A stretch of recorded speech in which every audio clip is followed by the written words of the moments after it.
What if the one food sitting in your refrigerator right now, a food that costs less than $1, that has been part of human breakfast for thousands of years, is either quietly helping you manage your blood sugar or silently making things worse?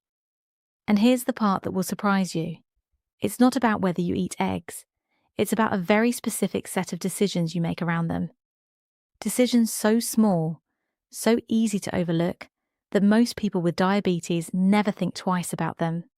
But those tiny decisions, they can mean the difference between a fasting blood sugar of 165 in the morning and a fasting blood sugar of 130 every single day. I'm Dr. Emily Carter, and I have spent years working at the intersection of nutrition science, aging, and metabolic health, specifically for adults over 50 who are managing diabetes and trying to live with real energy, real clarity, and real control over their numbers. Today, I want to have an honest, straight-talking conversation with you about eggs, not the version filled with old myths and outdated fears, the version backed by current science, and more importantly, backed by real outcomes I have seen in real people. And I want to warn you right now, stay with me until the end because I'm going to share a concept around egg timing that almost no one talks about. It has to do with your body's natural morning hormone cycle, and when you understand it, the way you approach breakfast will never be the same again. Before we dive in, I'd love to know, where are you watching from today? Share your city or country in the comments. I read everyone, and it truly helps me connect with this community. Now, let's get started. Let's start at the very beginning, because I find that most confusion about eggs and diabetes comes from one giant misunderstanding about how the diabetic body actually works. Here is the truth that often gets skipped over. When you have type 2 diabetes, your body's first problem isn't necessarily that it can't produce enough insulin. In fact, many people with type 2 diabetes produce a normal amount, or even more than normal. The deeper problem is that the cells in your muscles, your liver, and your fat tissue have become resistant to insulin signal. Your body is shouting the message, but the cells have turned down the volume. They've gone partially deaf. Now, why does this matter for eggs? Because what you eat for breakfast, specifically how much protein you pair with carbohydrates, has a direct and measurable effect on how sensitive your cells remain to insulin throughout the rest of the day. Here is what the research is consistently showing us. Eating high-quality protein in the morning helps reduce what scientists call the postprandial glucose spike. That's the sharp rise in blood sugar that happens after a meal. Protein does this in two powerful ways. First, it slows gastric emptying. That means food leaves your stomach more slowly and sugar enters your blood more gradually, like a slow, controlled drip, rather than a sudden flood. Second, certain amino acids in protein, particularly leucine, which eggs are rich in, actually stimulate the pancreas to release insulin in a more timely and proportionate way. In other words, protein helps your insulin response become more precise rather than chaotic. 2 large eggs contain approximately 12 to 13 grams of complete high-quality protein. Complete means it contains all 9 essential amino acids your body cannot manufacture on its own. And here's what makes eggs especially remarkable. Their glycemic index is essentially 0. They do not raise blood sugar by themselves, not by a single point. But and this is important, that 0 only stays at 0 if you handle them correctly. The moment you start frying them in butter, stacking them on white toast, or pairing them with sweetened juice, that protective power begins to erode. Not because the egg changed, because what surrounds it changed. Now, let me address the elephant in the room: cholesterol. Because I know what some of you are thinking. You were told, probably by a doctor, maybe 10 or 15 years ago, that eggs raise your cholesterol and are dangerous for your heart. And if you're living with diabetes, which already increases cardiovascular risk, you took that advice seriously. You gave up eggs, you switched to oatmeal and fruit, you thought you were making the safer choice. Here is what the science now tells us. And I want you to hear this clearly.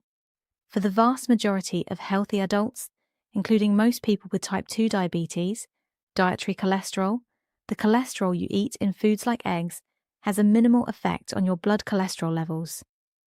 the bigger drivers of harmful LDL cholesterol are refined carbohydrates, added sugars, and trans fats, not eggs.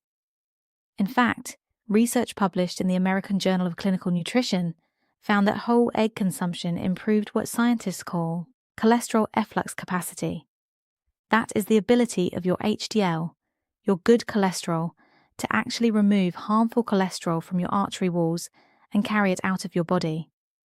And a 2025 randomized controlled trial from the same journal found that when 2 eggs per day were eaten as part of a diet low in saturated fat, LDL cholesterol actually decreased compared to a high saturated fat diet without eggs.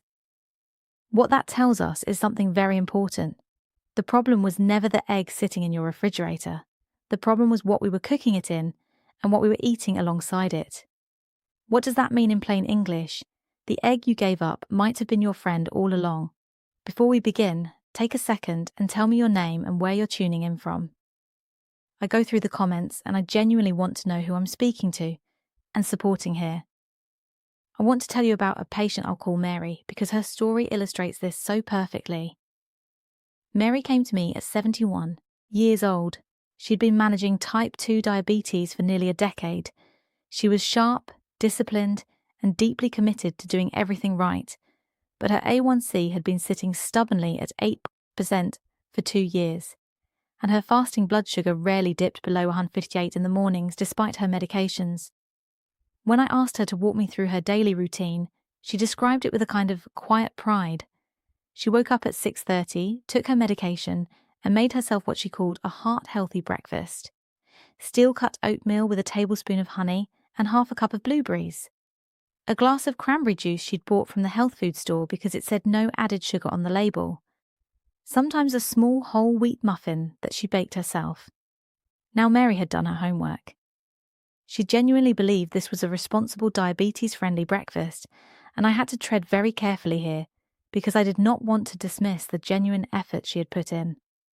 I asked her to do something for me. I asked her to use her glucometer to check her blood sugar at exactly 45 minutes after breakfast, then again at 90 minutes. She came back the following week with her log at 45 minutes 214. At 90 minutes and 198, every single morning that breakfast was launching her blood sugar past 200. The oatmeal, even the steel cut variety, was breaking down into glucose quickly in the absence of protein. The honey was adding pure simple sugar. The no added sugar cranberry juice still contained 24 grams of naturally occurring sugar per cup with zero fiber to slow it down. And the whole wheat muffin, despite its wholesome reputation, was delivering another rapid carbohydrate load. Her body was working overtime every morning before 8 a.m. Here's what I proposed. No dramatic overhaul, no long food list, just one foundational shift. Replace the oatmeal and juice breakfast with 2 eggs cooked without oil, which I'll explain in a moment, paired with half an avocado and a generous handful of sauteed spinach or sliced tomatoes. That was it. Same medications, same walks, same everything else. 3 weeks later, Mary came back in. She pulled out her glucometer log without me even asking. Her 45-minute post-meal reading was now averaging 138. Her 90-minute reading was averaging 124.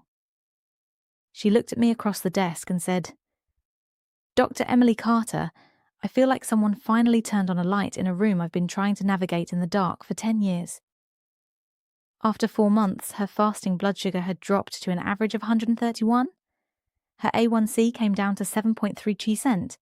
Her total cholesterol actually improved. And she told me she had more energy after breakfast now than she'd had in years because she wasn't riding that blood sugar roller coaster every morning, crashing hard by 10:30 and desperately hunting for a snack. That is the power we are talking about, and the solution was always in her refrigerator. All right, now we get into the part I know you've been waiting for, the practical how. Because here's something I tell every patient. Knowing that eggs are beneficial is step 1. But how you prepare and pair them determines whether you actually experience that benefit. Let me go through this methodically. First, how to cook them. The gold standard for blood sugar management is eggs cooked without added fat. I know that sounds counterintuitive because we've always associated eggs with butter or oil in the pan. But here's the thing. Egg yolks already contain their own natural fat in a non-stick pan over medium heat. 2 beaten eggs will cook beautifully in about 2 to 3 minutes with 0 added oil. The result is creamy, soft scrambled eggs with nothing to complicate the metabolic picture. Boiled eggs are equally excellent, and I actually recommend them for people who want convenience. You can hard boil a batch of 6 on Sunday night. They keep perfectly in the refrigerator for 5 to 7 days. Peel 1 or 2 in the morning. Pair them with your vegetables and avocado, and your entire breakfast takes 4 minutes. No excuses, no shortcuts that compromise your health. Poached eggs are wonderful too, though they require a bit more practice. No oil whatsoever, just water with a small splash of vinegar to help the white hold together. If you enjoy a poached egg, this is a fantastic option.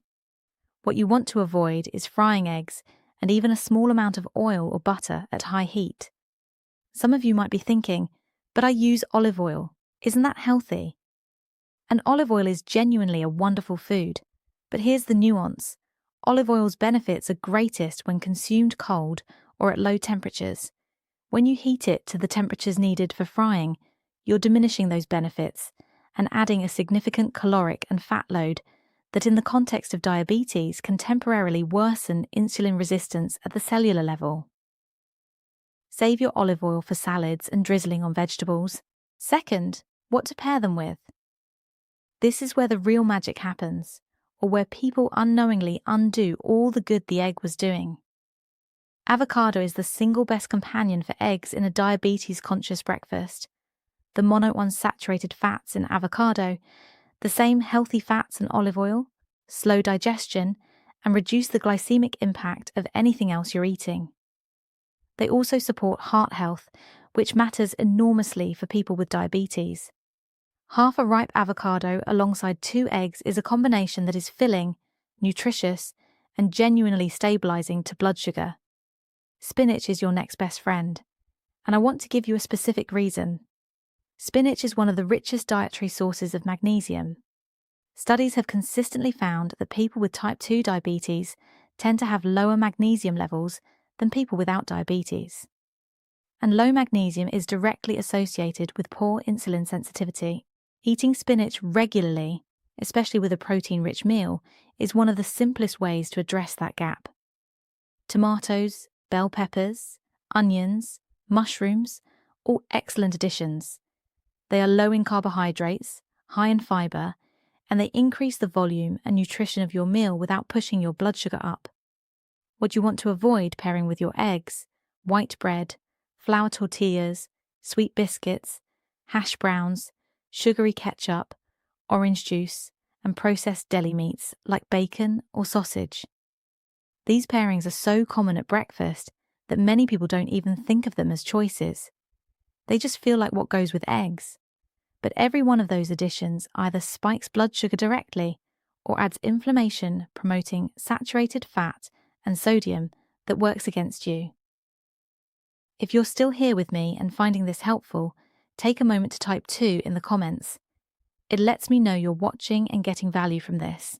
Third, the one change that makes the biggest difference, but nobody talks about. I promised you earlier that I'd share something about egg timing and your body's morning hormone cycle. Here it is. There's a phenomenon called the dawn phenomenon, and if you monitor your blood sugar, there's a chance you've noticed it without knowing what it was called. It works like this.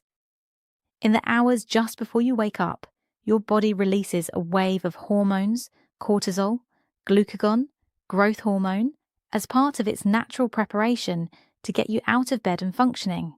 One of the effects of these hormones is that your liver starts releasing stored glucose into your bloodstream, raising your blood sugar even before you've eaten a single thing.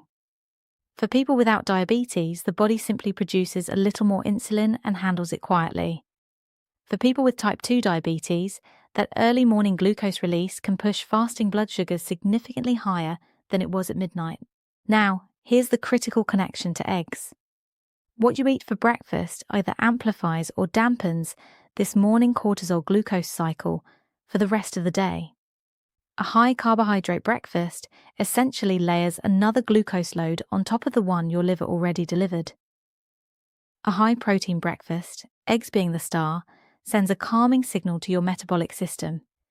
It feeds your muscles without triggering additional insulin surges, and it dampens the inflammatory response that cortisol can trigger. The practical implication: eat your eggs within 30 to 60 minutes of waking up. Don't let that morning cortisol window run unchecked. Give your body protein early, and your blood sugar curve for the rest of the day will be measurably flatter. If this is helping you understand your body in a new way, make sure you subscribe and join us. I share simple science-backed habits like this every week to help you stay in control of your health. I want to tell you about a gentleman named Robert, 66 years old, a retired school principal who came to me with what he called stubborn morning numbers. His fasting blood sugar was consistently between 145 and 165, despite reasonably good daytime control. Robert was already eating eggs for breakfast. Good for him. But his dinner every night was a heavy carbohydrate meal, rice or pasta or bread with whatever protein his wife cooked. And around 900 p.m, he'd often have a small bowl of cereal because he was slightly hungry before bed. I introduced him to what I call the evening egg strategy, and I want to share it with you because it addresses exactly that fasting morning number. When you eat a significant carbohydrate load in the evening, your liver has an abundance of glucose to work with overnight, and it tends to over-release stored glucose in the early morning hours. But when you replace that evening carbohydrate load with a protein-centered meal, particularly eggs, your liver's overnight behavior changes. It has less glucose to work with, so its early morning release is more measured and controlled. I asked Robert to try this 3 nights a week. Replace his usual evening carbohydrate heavy meal with a toe egg omelette packed with vegetables, spinach, peppers, mushrooms, whatever he had, accompanied by a small green salad with olive oil and vinegar. No bread, no rice, just eggs and vegetables. 3 nights per week, that was all. After 3 weeks, his average fasting blood sugar had dropped from 158 to 137. He was stunned. His primary care physician at his next appointment looked at his home glucose log and asked what medication he'd changed. Robert told him, "I started eating eggs for dinner 3 times a week." The doctor actually laughed. Not unkindly, but with genuine surprise, because we are simply not taught to think of food as having that kind of targeted, measurable impact, but it does. Now, an important point I want to make clearly, because I take this seriously. If you are on insulin therapy, a significant change like adding high-protein meals in the evening can affect how your insulin works overnight. Please, before you make dietary changes this significant, have a conversation with your doctor or your endocrinologist. Tell them what you're planning. Ask them if any dose adjustments might be needed. Good communication with your healthcare team is not optional, it is part of the strategy. Let me quickly pull together the most common mistakes I see people with diabetes make around eggs, because avoiding these alone will move the needle on your numbers. Mistake 1, cooking in oil or butter. The egg has its own fat. Cook it dry in a non-stick pan or boil it. Simple. Mistake 2, pairing with refined carbohydrates. White toast, corn tortillas, biscuits. These undo the protein benefit almost immediately. If you want something alongside your eggs, choose half a slice of true dense whole grain bread with visible seeds eaten after the eggs, not before. Mistake 3, drinking juice alongside. Even fresh squeezed 100% natural orange juice delivers a significant glucose hit with no fibre. Eat the whole fruit if you want the vitamin C. Don't drink the juice. Mistake 4, throwing away the yolk.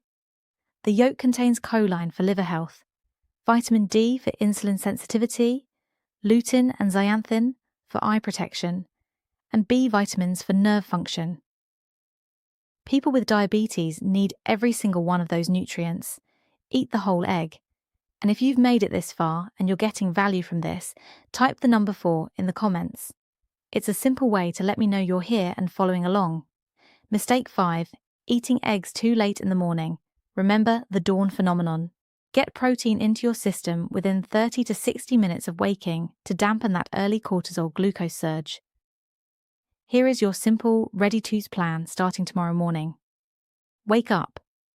Within 30 to 60 minutes, prepare 2 eggs scrambled without oil or hard-boiled from the batch you made the night before.